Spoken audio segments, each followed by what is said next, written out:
Okay, so now it's time to start the experiment number 10, limiting reactants. As we learned in the lecture, limiting reactants is a reactant which checks the amount of the product. Or you can say that which gives the least amount of the product is called as a limiting reactant. Now, where we are going to find out, actually we will be doing the reaction between calcium chloride and sodium iodate, and then you will get the product calcium iodate and sodium chloride. So which is the limiting reactant, either calcium chloride or sodium iodate? So that is the objective for today's experiment. So what are the chemicals that you would need for today's experiment? Sodium iodate, calcium chloride dihydrate, these two are actually the reactants, Di water to mix these two and make the solution, and then acetone. Acetone is required in the filtration process. Okay, now the chemical base. So this is the container for the non-halogenated organic waste for acetone. Acetone is an organic compound, and all other waste, for example, if you want to dispose of the solutions of calcium chloride dihydrate, sodium iodate, so you are going to dispose of in the aqueous waste. Okay, so now I am placing a folded piece of the filter paper on the balance, and then I am going to weigh calcium chloride dihydrate. So this is calcium chloride dihydrate. I'm going to weigh here. I'll tear it, I'll press 0, so it will not count the weight of the filter paper. Now I am going to weigh calcium chloride, which should be about 0.5 grams.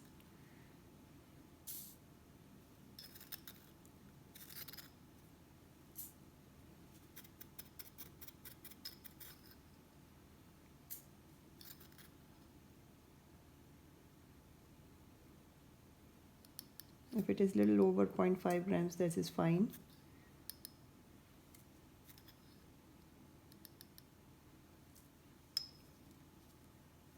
Okay, so this is the weight of the calcium chloride dihydrate. So you can note it down in your observations. Okay, so now I'm going to add the weighed calcium chloride dihydrate into 100 milliliter beaker.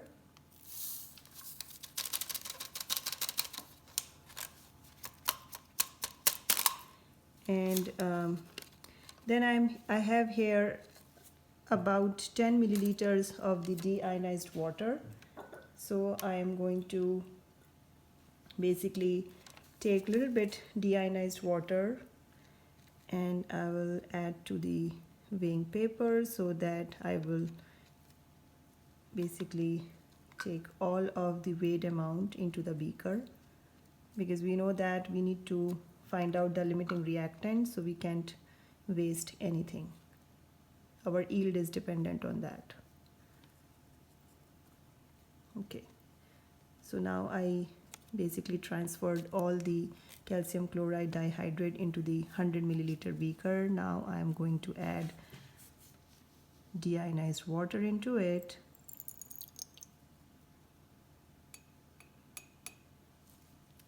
Then with the help of the glass rod, I am going to stir it.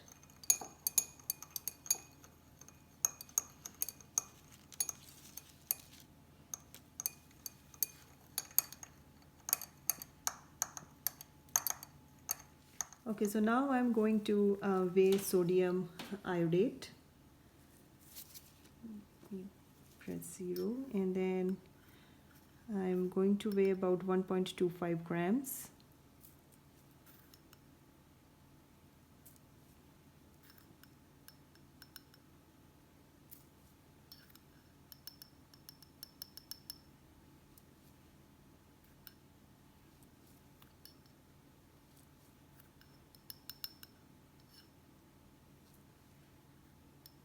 If it is a little bit over 1.25, then it's totally fine.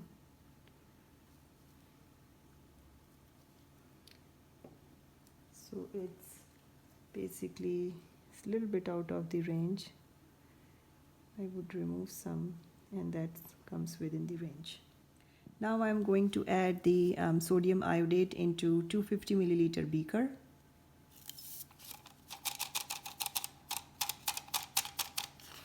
Now I already have here about 40 milliliters of the deionized water. So again I would take some of the deionized water from the flask and I'll try to transfer all of the sodium iodate into the beaker.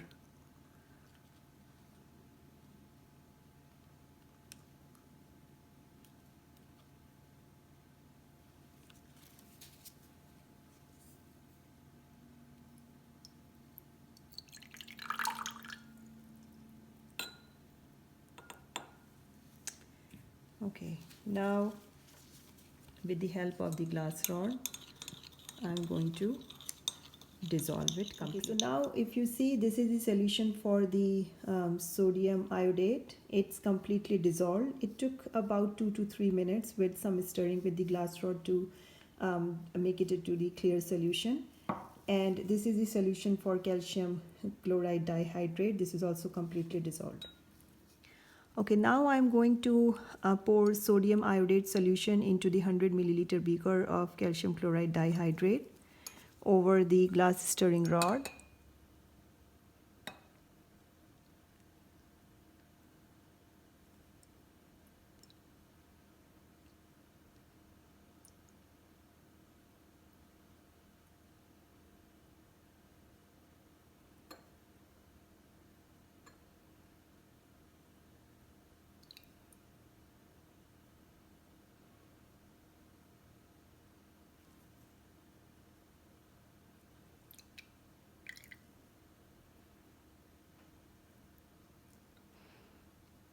Okay, now I will let it sit for 10 minutes and soon the crystallization will start. And then if not, then I will start with the glass stirring rod and then again let it sit for 2 minutes. I will repeat the process for 2 more times to maximize the crystallization, and then I'm gonna put it into the ice water bath. Now it's been sitting here for 10 minutes. As you can see that some of the crystal starts forming in here. And now I would stir with my glass stirring rod for about 1 minute and let it sit for another 2 minutes. I will repeat this process 2 more times and then I will record it again.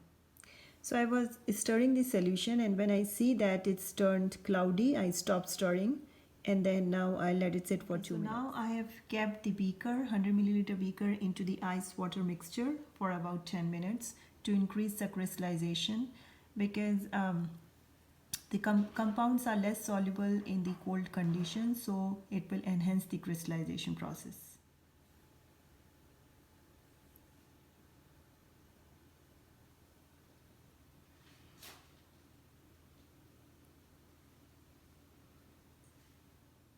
Now it's been sitting for 10 minutes in the ice bath. Now I would remove it and then I'm gonna filter it under the vacuum filtration. Now record the mass of the filter paper. It is 0.211 grams. Second thing is to record the mass of the watch glass. It is 26.812. Okay, so I'm going to filter the crystals from the solutions using the vacuum filtration. This is the vacuum pump which is used to create the vacuum, and it will filter the solution really very quickly in the filtration flask. In comparison to the gravity filtration, vacuum filtration is very fast. Okay, now I am going to wet the filter with the deionized water. Filter paper with the deionized water. And this is Buchner funnel. This is made up of porcelain, and this is used basically for the vacuum filtration. So now my filter paper is wet with the deionized water, and then I will pour the contents of the 100 milliliter flask to filter it here. Okay, now I am slowly transferring my solutions, my crystal into the Buchner funnel.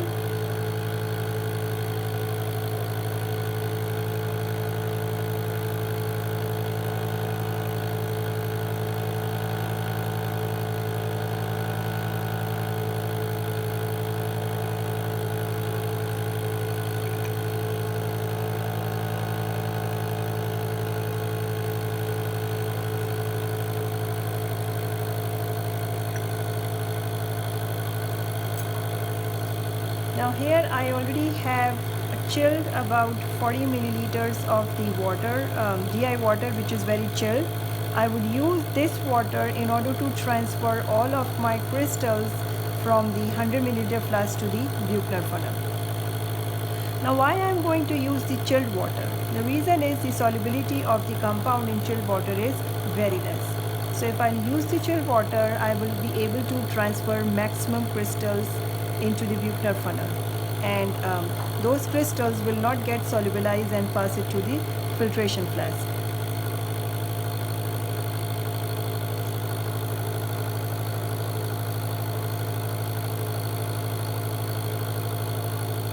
So that's how I'm going to transfer all the crystals into the Buchner funnel. Okay, so now as you can see that there is no water inside the Buchner funnel. It's already filtered out. I emptied out my water from the filtration flask to the aqueous waste. Now I am going to rinse the crystals with acetone, because acetone forms the azeotropic mixture with water, and then it removes the water, the remaining water from the crystals. I took about 5 to 7 milliliters of acetone, and I'm slowly washing the crystals with acetone.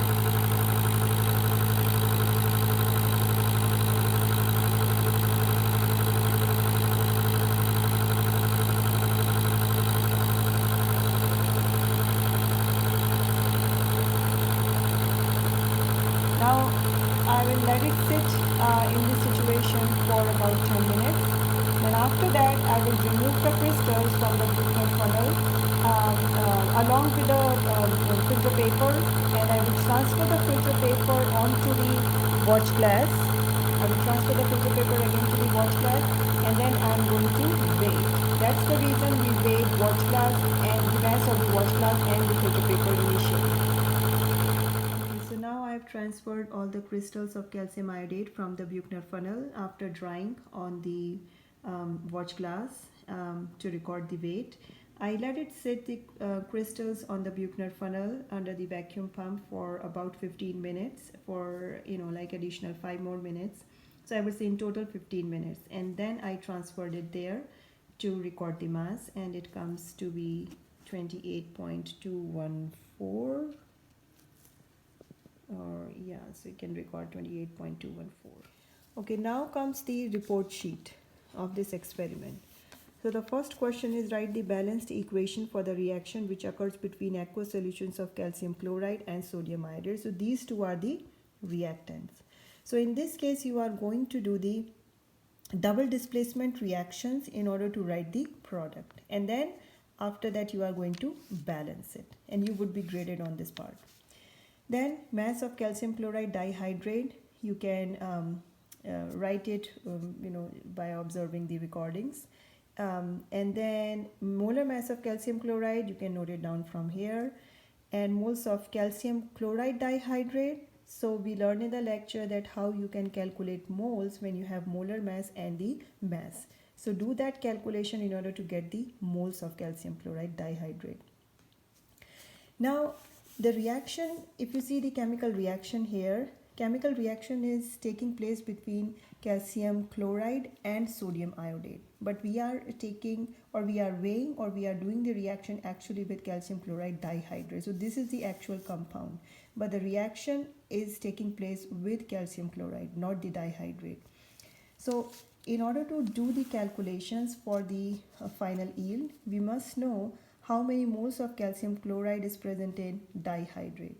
So it is actually 1 mole of calcium chloride is present in 1 mole of calcium chloride dihydrate.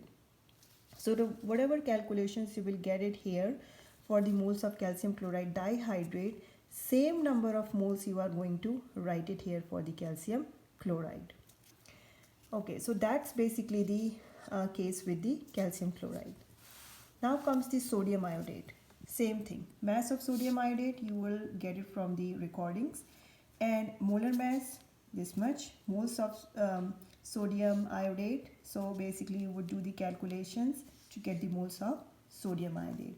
And please show your calculations in the space given here. It doesn't say calculations, but I would like to see the calculations of the moles for both calcium chloride and as well as the sodium iodide. Okay, now the calculations on this page. So in order to find out the limiting reactant, first of all, you are going to convert the moles of calcium chloride to the moles of calcium iodide. And this calculation of moles of calcium chloride, you would refer back to page here, because we already calculated the moles of calcium chloride here. Same value will come here. And then you would convert the moles of calcium chloride to the moles of calcium iodide. They will cancel each other, and then this value I figured out through the balanced chemical equation. So we already learned in lecture that how to figure out the mole to mole ratio. So that value will come here. Same setup you are going to do with the moles of sodium iodide, and then with the help of sodium iodide also you will get the moles of calcium iodide. Now you are going to compare these two moles. Which one is less? The one which is less, that will be your limiting reactant. So it could be either sodium iodide or it could be either calcium chloride. One is limiting and one will be excess. So that's your part to figure this one out. Then after knowing the limiting reactant, you are going to find out the theoretical yield in grams. So you can say that this will be the theoretical yield for your of calcium iodide in moles, but then here you are going to figure out in grams. In order to figure out the yield in grams, you would use the molar mass. So now again convert moles to grams using the molar mass. Again you are going to calculate here the theoretical yield, which will be based on limiting reactant. Okay, now in this page, so basically this is the mass of the filter paper you will get from the recording, mass of watch glass from the recording, and this is the mass of calcium iodide filter paper and the watch glass. So this is also I recorded and you can see there. Now you would calculate the mass of calcium iodide through the calculation. So once you have the mass of calcium iodide, this is your actual yield, how much you got it from the experiment. And on the previous page we calculated the theoretical yield. So in order to calculate the percent yield, you would use this formula: actual yield divided by theoretical yield multiplied by 100, and that value will come here. Everywhere, wherever you would do the calculation, always keep in mind the significant digits. Then comes the post-lab question. So in order to do the post-lab question, read it carefully. It is exactly the same thing what you did in the lab. So this basically it's a reaction between barium chloride and sodium phosphate. Write the balanced chemical equation through double displacement, and then figure out the mole to mole ratio and do exactly same thing what we did in the experiment, and record your answer to the correct number of significant digits. And that's all in this experiment, experiment number 10, limiting reactants.